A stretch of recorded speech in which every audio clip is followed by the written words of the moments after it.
102 സങ്കീർത്തനം ഇങ്ങനെയാണ്: കർത്താവേ, എൻ്റെ പ്രാർത്ഥന കേൾക്കണമേ, എൻ്റെ നിലവിളി അങ്ങയുടെ സന്നിധിയിൽ എത്തട്ടെ. എൻ്റെ കഷ്ടതയുടെ ദിനത്തിൽ അങ്ങ് എന്നിൽ നിന്ന് മുഖം മറയ്ക്കരുതേ. അങ്ങ് എനിക്ക് ചെവി തരണമേ. ഞാൻ വിളിച്ചപേക്ഷിക്കുമ്പോൾ എനിക്ക് വേഗം ഉത്തരം തരണമേ. അവിടേക്ക് നമ്മൾ നിന്നു പോകുന്നല്ലേ?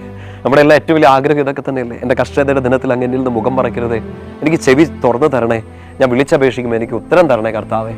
സങ്കടത്തിൽ നമ്മുടെയൊക്കെ പ്രാർത്ഥന ഇത് തന്നെയാണ്. പീഡിതന്റെ പ്രാർത്ഥന എന്നല്ല, നമ്മുടെയൊക്കെ പേരെടുത്ത് വിളിച്ച് ഇതെന്റെ പ്രാർത്ഥന എന്നൊക്കെ നമ്മൾ പറയണം. 4-ാമത്തെ വാക്യം ഇങ്ങനെയാണ്. 3 ബാക്കിയുള്ള കാര്യങ്ങളൊക്കെ ഒരുമിച്ച് പിന്നീട് വായിക്കണേ. 4-ാം വാക്യം: എൻ്റെ ഹൃദയം പുല്ലുപോലെ വാടിപ്പോകുന്നു, ഞാൻ ആഹാരം കഴിക്കാൻ മറന്നു പോകുന്നു, കരഞ്ഞ് കരഞ്ഞ് ഞാൻ എല്ലും തോലുമായി. What are you are going through? അതിപ്പോൾ കടന്നു പോകുന്ന എന്ത് സങ്കടമാണേലും വേക്കപ്പ്, ഈശോയെ നോക്ക്. പുരമുകളിൽ ഇങ്ങനെ ഒറ്റയ്ക്കിരിക്കാതെ നിന്റെ അടുത്തേക്ക് ഇറങ്ങി വരാൻ പറ്റുന്ന ഈശോയുടെ അടുത്ത് കുറച്ചു നേരം പോയിട്ട് ആവലാതിയെങ്കിൽ ആവലാതി, പരാതിയെങ്കിൽ പരാതി കൊണ്ട് ഇറക്കി വെക്കണം. നമുക്ക് വേറെ ആരോ ഉള്ളത്? ഈശോ ഉണ്ടല്ലോ. ജോബൊക്കെ ഇങ്ങനെ പറയുന്നില്ലേ പഴയ നിയമത്തിൽ, സ്വർഗത്തിൽ അങ്ങല്ലാതെ ആരാണ് എനിക്കുള്ളത്, ഭൂമിയിലും മറ്റാരെയും ഞാൻ ആഗ്രഹിക്കുന്നില്ല, മതിയെന്നേ, ഈശോ ഇവിടെ ഉണ്ടല്ലോ. നമ്മളെ അങ്ങനെ തോപ്പിക്കാൻ 1000 പേര് നിൽക്കുമ്പോഴും നീ എഴുന്നേറ്റ് വാടാന്ന് പറഞ്ഞുകൊണ്ട് ഈശോ ഇവിടെ നിൽപ്പില്ലേ?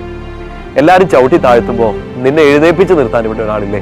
നിന്നെ തവിടുപൊടി ഓക്കി നിൽക്കാൻ 50 പേര് ചുറ്റും നിൽക്കുമ്പോൾ നിന്നെ പണിതുയർത്താൻ ഒരാൾ ഇവിടെ ഇല്ലേ? നിന്റെ നേരെ ചെവി അടച്ചു പിടിക്കുന്ന 10 പേര്, തിരിഞ്ഞു നോക്കാത്ത 5 പേര്, നിന്റെ നേരെ ചെവി തുറന്നു പിടിച്ച് കണ്ണും തുറന്നു നോക്കി നിന്നെ സ്നേഹിക്കുന്ന ഈശോ ഇവിടെ തന്നെ ഇല്ലേ കുഞ്ഞെ? എഴുന്നേക്ക്. I pray for you. ഈ ഒരു ബോധ്യം നിന്റെ ഉള്ളിലോട്ട് നിറയാൻ വേണ്ടി അച്ഛൻ പ്രാർത്ഥിക്കണം. എൻ്റെ ബ്ലസ് യു. എനിക്ക് കിട്ടിയിരിക്കുന്ന ഈശോയുടെ പൗരോഹിത്യത്തിൻ്റെ ആ സ്നേഹത്തിൽ ഞാൻ നിങ്ങൾക്ക് വേണ്ടി ബ്ലസ് ചെയ്ത് പ്രാർത്ഥിക്കാം. 102 സങ്കീർത്തനത്തിലെ എല്ലാ വചനത്തിൻ്റെ അഭിഷേകം നിറയട്ടെ.